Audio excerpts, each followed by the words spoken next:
বিসমিল্লাহির রহমানির রহিম। আপনারা জানেন খালেদা জিয়া মৃত্যুবরণ করেছেন আজকে সকালে এবং আগামীকাল ওনার নামাজে জানাজা শেষে শহীদ জিয়াউর রহমানের পাশে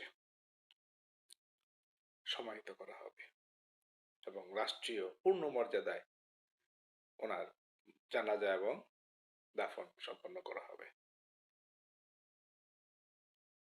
এই দুঃখের মধ্যে, এই কষ্টের মধ্যে বিএনপি আজ একটি আজব সিদ্ধান্ত প্রকাশ করলো। সেটা হচ্ছে দলীয় শৃঙ্খলা ভঙ্গের অভিযোগে ব্যারিস্টার রুমিন ফারহানা সহ 9 জনকে বহিষ্কার করা হয়েছে।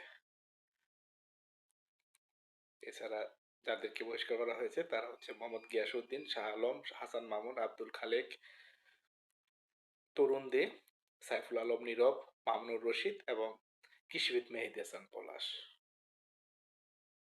খালেদা জিয়া এখনো হাসপাতালের মর্গে আছে, তার দাফনও হয়নি, জানাজা হয়নি। এর মধ্যে এত তাড়াহুড়া করে কেন এই বহিষ্কারের দেশ?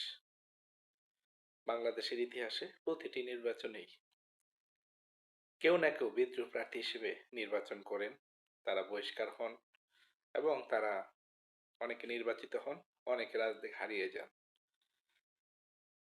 এই 9 জন নির্বাচনে নমিনেশন দাখিল করেছেন, কিন্তু নমিনেশন প্রত্যাহার করার সময় কিন্তু এখনো শেষ হয়নি।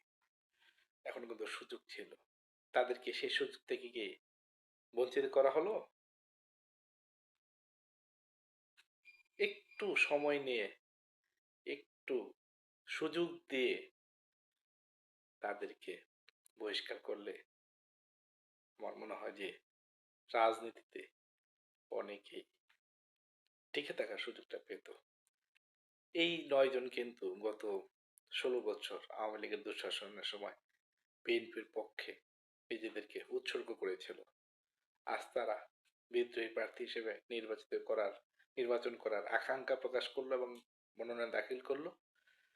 তাদের কোনো সুযোগ না দিয়ে তাদেরকে বহিষ্কার করা হলো। এমনকি দলের চেয়ারপারসন মৃত্যুবরণ করলেন, তার লাশ এখনো দাফন করা হয়নি। এরই মধ্যে দলীয় সিদ্ধান্ত, একটু কি তাড়াহুড়া হয়ে গেল না? তারপরেও দলীয় সিদ্ধান্ত মেনে নেওয়া ছাড়া উপায় নাই। প্রত্যাশা করব দলের নীতি নির্ধারকদের প্রতি আপনারা তাড়াহুড়া না করে একটু সময় দিয়ে, সুযোগ দিয়ে আপনারা বহিষ্কার করুন যারা শৃঙ্খলা ভঙ্গ করছে।